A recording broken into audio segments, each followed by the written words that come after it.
حضور اقدس صلی اللہ علیہ وآلہ وسلم کی نسبت مبارکہ کی وجہ سے ازواج مطہرات کا بہت ہی بلند مرتبہ ہے۔ ان کی شان میں قرآن کی بہت سی آیات بینات نازل ہوئیں جن میں ان کی عظمتوں کا تذکرہ اور ان کی رفعت و شان کا بیان ہے۔ چنانچہ خداوند قدوس نے قرآن مجید میں سورۃ احزاب میں ارشاد فرمایا، یا نساء النبی لستن کاحد من النساء ان اتقیتن، اے نبی کی بیویوں تم اور عورتوں کی طرح نہیں ہو اگر اللہ سے ڈرو۔ اور دوسری آیت میں یہ ارشاد فرمایا، وَأَزْوَاجُهُ أُمَّهَاتُهُمْ، اور اس نبی کی بیویاں مومنین کی مائیں ہیں۔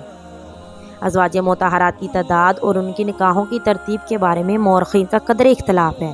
مگر 11 امہات المومنین کے بارے میں کسی کا اختلاف نہیں۔ ان میں سے حضرت خدیجہ اور حضرت زینب بنت خزیمہ رضی اللہ تعالیٰ عنہما کو تو حضور صلی اللہ علیہ وآلہ وسلم کے سامنے ہی انتقال ہو گیا تھا،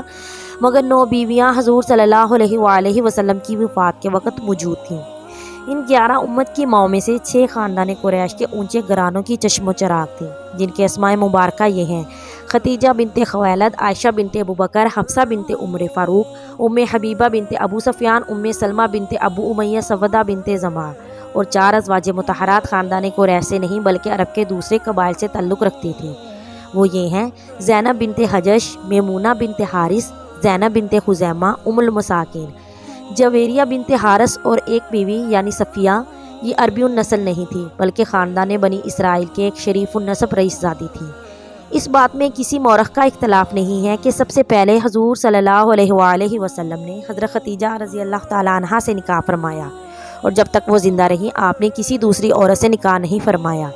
حضرت خدیجہ رضی اللہ تعالیٰ عنہا یہ حضور اقدس صلی اللہ علیہ وآلہ وسلم کی سب سے پہلی رفیقہ حیات ہیں۔ ان کے والد کا نام خویلد بن اسد اور ان کی والدہ کا نام فاطمہ بنت زائدہ ہے۔ یہ خاندان قریش کے بہت ہی معزز اور نہایت ہی دولت مند خاتون تھی۔ حضرت بی بی خدیجہ رضی اللہ تعالیٰ عنہ مال و دولت کے ساتھ انتہائی شریف اور عفت مآب خاتون تھی۔ اہل مکہ ان کی پاک دامنی اور پارسائی کی وجہ سے ان کو طاہرہ کہا کرتے تھے۔ ان کی عمر 40 سال کی ہو چکی تھی۔ پہلے ان کا نکاح ابو حالہ بن زرارہ تمیمی سے ہوا اور ان سے 2 لڑکے ہند بن ابو حالہ اور حالہ بن ابو حالہ پیدا ہو چکے تھے۔ پھر ابو حالہ کے انتقال کے بعد حضرت خدیجہ رضی اللہ تعالیٰ عنہا نے دوسرا نکاح عتیق بن عائد مخزومی سے کیا۔ ان سے بھی 2 اولاد ہوئی، ایک لڑکا عبداللہ بن عتیق اور ایک لڑکی ہند بن عتیق۔ حضرت خدیجہ کے دوسرے شوہر عتیق کا بھی انتقال ہو چکا تھا۔ بڑے بڑے سرداران قریش ان کے ساتھ نکاح کے خواہش مند تھے، لیکن انہوں نے سب پیغاموں کو ٹھکرا دیا، مگر حضور صلی اللہ علیہ وآلہ وسلم کی پیغمبرانہ اخلاق و عادات کو دیکھ کر اور آپ کے حیرت انگیز حالات کو سن کر، یہاں تک کہ ان کا دل آپ کی طرف مائل ہو گیا اور خود بخود ان سے نکاح کے لیے آپ نے پیغام بھیجا۔ کہاں تو بڑے بڑے مالداروں اور شہر مکہ کے سرداروں کے پیغاموں کو رد کر چکی تھی اور یہ طے کر چکی تھی کہ اب 40 سال کی عمر میں تیسرا نکاح نہیں کروں گی، اور کہاں خود ہی حضور صلی اللہ علیہ وآلہ وسلم کی پھوپھی حضرت صفیہ کو بلایا، جو ان کے بھائی عوام بن خویلد کی بیوی تھی، اور ان سے حضور صلی اللہ علیہ وآلہ وسلم کی کچھ ذاتی حالات کے بارے میں مزید معلومات حاصل کی، اور نفیسہ بنت امیہ کے ذریعے خود ہی حضور صلی اللہ علیہ وآلہ وسلم کے پاس نکاح کا پیغام بھیجا۔ مشہور امام سیرت محمد بن اسحاق نے لکھا ہے کہ اس رشتے کو پسند کرنے کی جو وجہ حضرت خدیجہ رضی اللہ تعالیٰ عنہا نے جو خود حضور صلی اللہ علیہ وآلہ وسلم سے بیان فرمائی، وہ خود ان کے الفاظ میں یہ ہے: انی قد رغبت فیک لحسن خلقک وصدق حدیثک، یعنی میں نے آپ کے اچھے اخلاق اور آپ کی سچائی کی وجہ سے آپ کو پسند فرمایا۔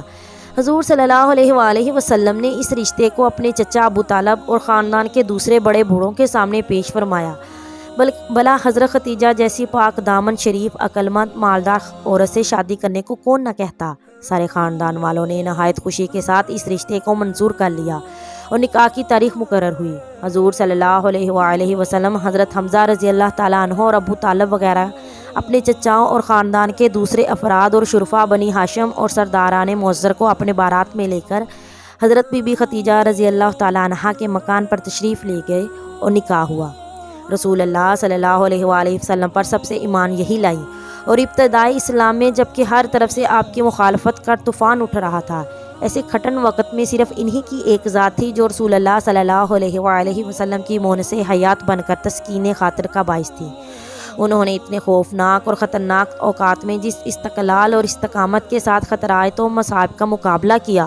اور جس طرح تن من دن سے بارگاہ نبوت میں اپنی قربانی پیش کی، اس خصوصیت میں تمام ازواج مطہرات پر ان کو ایک خصوصی اہمیت حاصل ہے۔ ان کے فضائل میں چند حدیثیں وارد ہوئی۔ چنانچہ ابو ہریرہ رضی اللہ تعالیٰ عنہ سے راوی ہے کہ حضرت جبرائیل علیہ السلام رسول اللہ صلی اللہ علیہ وآلہ وسلم کی پاس تشریف لائے اور عرض کیا کہ اے محمد صلی اللہ علیہ وآلہ وسلم، یہ ختیجہ ہیں جو آپ کے پاس ایک برتن لے کر آ رہی ہیں جس میں کھانا ہے۔ جب یہ آپ کے پاس آ جائیں تو آپ ان سے ان کے رب کا اور میرا سلام کہہ دیں اور ان کو یہ خوشخبری سنا دیں کہ جنت میں ان کے لیے موتی کا ایک گھر بنا ہے جس میں نہ کوئی شور ہوگا اور نہ کوئی تکلیف ہوگی۔ امام احمد، ابو نسائی اور حضرت عبداللہ بن عباس رضی اللہ تعالیٰ عنہما سے راوی ہے کہ اہل جنت کی عورتوں میں سب سے افضل حضرت خدیجہ، حضرت فاطمہ، حضرت مریم اور حضرت آسیہ ہیں۔ ایک مرتبہ جب حضرت عائشہ رضی اللہ تعالیٰ عنہا نے حضور صلی اللہ علیہ وآلہ وسلم کی زبان مبارکہ سے حضرت خدیجہ رضی اللہ تعالیٰ عنہا کی بہت زیادہ تعریف سنی تو انہیں غیرت آ گئی اور انہوں نے یہ کہہ دیا کہ اب تو اللہ تعالیٰ نے آپ کو ان سے بہتر بیوی عطا فرما دی ہے۔ یہ سن کر آپ نے ارشاد فرمایا کہ نہیں، اللہ کی قسم، خدیجہ سے بہتر مجھے کوئی بیوی نہیں ملی۔ جب سب لوگوں نے میرے ساتھ کفر کیا اس وقت وہ مجھ پر ایمان نہیں، اور جب سب لوگ مجھے جھٹلا رہے تھے اس وقت انہوں نے میری تصدیق کی، اور جس وقت کوئی شخص مجھے چیز دینے کے لیے تیار نہ تھا اس وقت خدیجہ نے مجھے اپنا سارا مال دے دیا، اور ان کے شکم سے اللہ تعالیٰ نے مجھے اولاد عطا فرمائی۔ حضرت عائشہ رضی اللہ تعالیٰ عنہا کا بیان ہے کہ ازواج مطہرات میں سب سے زیادہ مجھے حضرت خدیجہ کے بارے میں غیرت آیا کرتی تھی، حالانکہ میں نے ان کو دیکھا بھی نہیں تھا۔ غیرت کی وجہ یہ تھی کہ حضور صلی اللہ علیہ وآلہ وسلم بہت زیادہ ان کا ذکر خیر فرماتے رہتے تھے، اور اکثر ایسا ہوا کرتا تھا کہ جب آپ کوئی بکری ذبح فرماتے تو کچھ گوشت حضرت خدیجہ رضی اللہ تعالیٰ عنہ کی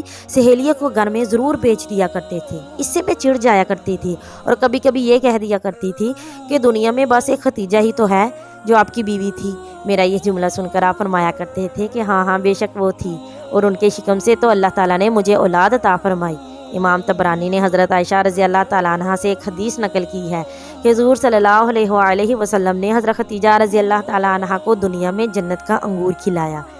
حضرت خدیجہ رضی اللہ تعالیٰ عنہ 25 سال تک حضور علیہ السلام کی خدمت میں رہیں۔